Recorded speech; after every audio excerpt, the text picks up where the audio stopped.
আমি খাবার নষ্ট করা একদমই পছন্দ করি না। আজকে আমার ছেলেকে নুডলস বানিয়ে দিয়েছিলাম। ওর শরীরটা তেমন একটা ভালো না। তাই ও নুডলসগুলো খায়নি। তো পরে চিন্তা করলাম এতগুলো নুডলস ফেলে দিব, কিছু একটা বানিয়ে দেই। তারপরে চিন্তা ভাবনা করে মাথার মধ্যে চলে আসলো নুডলস দিয়ে পাকোড়া বানিয়ে দেই। তো সাথে এটাতে আমি কিছু আলু কুচি করে দিয়ে তারপরে কিছু ময়দা, পেঁয়াজ কুচি, আদা রসুন কুচি, লবণ কুচি, মরিচের গুঁড়া সবকিছু দিয়ে ভালোভাবে মেখে তারপরে ভাবলাম যেটা এখন সুন্দর করে ভেজে নেই। দেখেন আমি কি করি, আমি আসলে যে জিনিসগুলো এক্সপেরিমেন্ট করতে চাই সেইগুলাই আমার ভুল হয়। মানে এক কথায় কাজের থেকে অকাজ। আগে যখন ছোটবেলায় বিয়ের আগে আমি বাড়িতে কোনো কিছু বানাতে চাইতাম, আম্মু আমাকে একদমই দিত না, বলতো শুধু তেল লবণ সবকিছু নষ্ট, অযথা এগুলা করার। আর এই জিনিসগুলো এখন আমার মেয়ে করে। তো আজকে আমি ভাবলাম আমি নিজেও করে দেখি। তারপরে ভাজতে দেওয়ার সময় আমার তখন আম্মুর কথা মনে পড়লো, আর লারে আমি তো এই জিনিসটা পারলামই না। তারপরে চিন্তা করলাম হাল ছেড়ে দিব না। আমি তো আসলে হাল ছেড়ে দেওয়ার পাত্রী না। যে কোনো কাজ করতে গেলে সেটা সম্পূর্ণ না করা পর্যন্ত আমি সেই কাজটার হাল ছাড়ি না।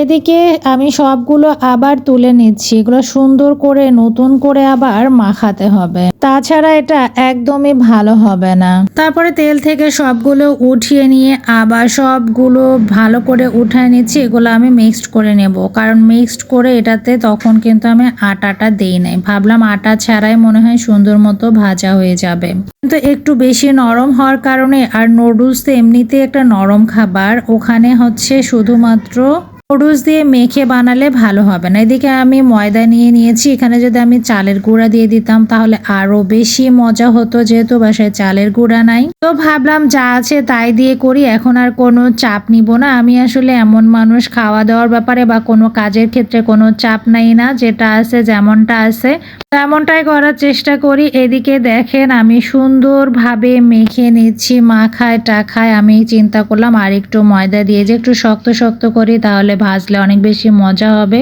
আর যদি এটাতে চালের গুঁড়া দেওয়া যেত ক্রিস্পি হতো, অনেক বেশি মচমচে হতো। তো যেহেতু নাই, যেটা নাই সেটা নিয়ে চিন্তা করে কোনো লাভ না। আর একটু ময়দা দিয়ে নিলাম।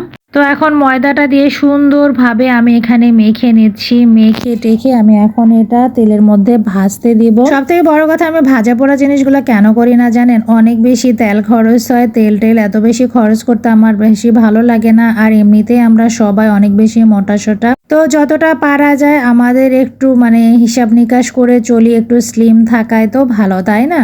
তো এদিকে আমি আবারও নতুন করে তেলের মধ্যে সবকিছু দেয়া শুরু করেছি। তো তেলের মধ্যে দিয়ে মুচমুচে করে ভেজে নিব। মুচমুচে করে ভেজে নিলে হবে কি, খাওয়াটাও কিন্তু অনেক বেশি মজার হবে। তো এদিকে আমি আবার হাত ধুয়ে নিচ্ছি, কারণ হাতের মধ্যে একটু পানি ছিল। তো ভাবলাম যে ভালো করে যেহেতু মাখায় টাখায় নিয়েছি, এটা তেল ছিটকে আসবে, হাতটা পানি দিয়ে ধুয়ে টুয়ে নিয়ে আবার আমি এটা সুন্দরভাবে দেয়া শুরু করলাম। তো এদিকে খুন্তির মধ্যে আমরা কিন্তু এদের সুন্নি বা খুন্তি যেটাকে বলা হয়, খন্তা যে যেটা বলেন, আমরা এখানে খুন্তি বলি, সুন্নি বলি, যে যে এলাকায় যেটা বলেন।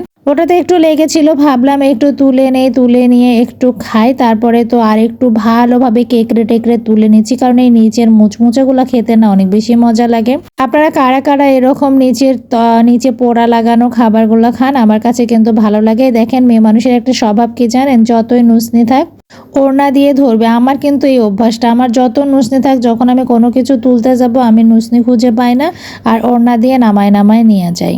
তো যাই হোক, আমার আজকে খাবারের ভিডিওটা আপনারা দেখতে থাকেন। যাদের বাসায় এরকম বাচ্চারা নুডলস খাওয়ান কিন্তু খাবার ও খাচ্ছে না, নষ্ট করতেছে, সেই ক্ষেত্রে আপনার আলু, তারপরে আরো অন্যান্য কোনো কিছু দিতে পারেন। আপনার এমনকি ডাল বেটেও দিতে পারেন, মসুর ডাল বা বুটের ডাল, যে কোনো ডাল বেটে দিতে পারেন, বেসন দিতে পারেন, দিয়ে সব কিছু যেমন পেঁয়াজু বানানোর যে মশলাপাতিগুলো আছে সাথে একটু সয়া সস দিবেন। টেস্টটা এত বেশি মজা হবে। সত্যি কথা বলতে বাজারে যে কেনা খাবারগুলোর মধ্যে একটা স্মেল আসে না, ওরা আসলে সয়া সস দেওয়ার কারণে এরকম একটা ঘ্রাণ করে। সেই দিন আমার মেয়ে বললো যে আম্মু এখানে একটু সয়া সস দাও, দেখবা যে টেস্টটা অনেক বেশি সুন্দর হবে। আমি আসলে নিজেও জানতাম না, আমি আমার মেয়ের কাছ থেকে এটা শিখেছি। শেখার কিন্তু কোনো শেষ নাই। আমি যে সবকিছু জানবো ব্যাপারটা এরকম না। আমার মেয়ে তো কেবল একটু একটু রান্না শিখছে। আমি নিজেও জানি না যে খাবারের টেস্ট বাড়ার জন্য একটু সয়া সস দিলে সেই খাবারটা আরো বেশি মজাদার হয়। তো সয়া সস দেওয়ার পরে যখন ভাজতেছিলাম সত্যি খুব সুন্দর একটা ঘ্রাণ আসছিল। তারপরে খাওয়ার পর দেখলাম অনেক মজাদার ছিল। আমার তো মনে হয় যে আমার মেয়ে ছেলের থেকে আমি বেশি খেয়ে ফেলেছি। তো যাই হোক, আমার এই ধরনের ভাজা পোড়া পেঁয়াজু আমার কিন্তু অনেক বেশি পছন্দ। আমি কিন্তু সিঙ্গারা বা বেগুন এগুলো পছন্দ করি না, তবে আমাকে পেঁয়াজু টাইপের যে খাবারগুলো এগুলো আমার অনেক ভালো লাগে।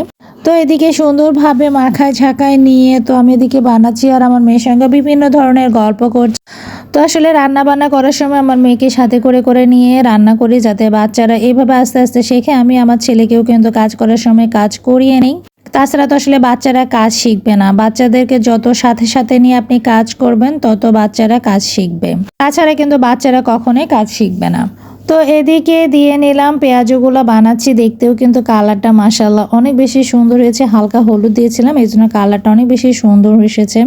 অনেকে ফুড কালার ইউজ করে, আমি কিন্তু খাবারের মধ্যে ফুড কালার ইউজ করি না। এতে করে আসলে শরীরের জন্য একদমই ভালো না। দেখেন একদম দেখতে একদম পেঁয়াজের মতো লাগতেছে না? তো দেখেন একটা ফেলনা জিনিস দিয়ে কত সুন্দর একটা খাবার তৈরি হলো। যারা যারা এই ধরনের খাবার বানাতে চান, যে বাসায় খাবার অনেক বেশি নষ্ট হচ্ছে, এমনকি আপনার এটা ভাত দিয়ে বানাতে পারেন, আদার্স যে জিনিসগুলা রুটি ধরেন যে বাসি হয়ে গেছে আপনি খাচ্ছেন না, ফেলাই দিচ্ছেন, সেই জিনিসটা দিয়ে সুন্দর মজাদার করে খাবারটা বানিয়ে নিতে পারবেন। আপনি যখন চেষ্টা করবেন যে কোনো জিনিস দিয়ে একটা খাবার তৈরি করা, এটা আপনার মনের উপর ডিপেন্ড করবে। আপনি চাইলেই কিন্তু সেই খাবারগুলো সুন্দরভাবে বানিয়ে ফেলতে পারবেন। আমি আবার কড়াইয়ে দিয়ে নিচ্ছি, কারণ বাকিগুলো ওইভাবে সুন্দরভাবে ভেজে নেব। যাদের বাড়িতে আসলে এই ধরনের খাবার বেশি পছন্দ করে, অনেকে বিকালের নাস্তায় বিভিন্ন ধরনের খাবার বানায়, শুধু যে নুডলস নষ্ট হলেই বানাতে হবে এমনটা না। আপনি চাইলে বাসায় নুডলস একটা সিদ্ধ করে নিয়ে পানিটা শুকায় নিয়ে এটার মধ্যে সব মশলা টশলা দিয়ে একটু ময়দা বা আদার্স যে বেসন যে কোনো জিনিস দিয়ে সুন্দরভাবে মাখায় নিয়ে এরকম বাসায় স্ন্যাক্স নাস্তা হিসাবে আপনারা বানাতে পারেন। এতে করে চায়ের সঙ্গে আপনারা খেলেন, অনেক বেশি মজাদার। আর পেঁয়াজের সঙ্গে একটু সস হলে ভালো হতো, যেহেতু আমার বাসায় আজকে সস ছিল না, আমরা এমনিতেই খেয়ে নিয়েছি, অনেক বেশি মজা লেগেছিল। আর সস থাকলে তো আরো কোনো কথাই নাই। যখন থাকে না, যেমন থাকে আমি তেমনটাই করে নিই। এদিকে তো আমি ফোনে কথা বলছি আর আমি ওর বাবাকে বলতেছি তোমার ছেলে শুধু খাওয়া দাওয়া নষ্ট করে, এগুলো কিন্তু আমার একদম ভাল লাগে না। তো যাই হোক, পেঁয়াজু টেয়াজু বানাই নিচ্ছি আর এদিকে ফোনে কথা বলছে। আমার তো কাজ করতে করতে ফোনে কথা বলতে অনেক বেশি ভালো লাগে।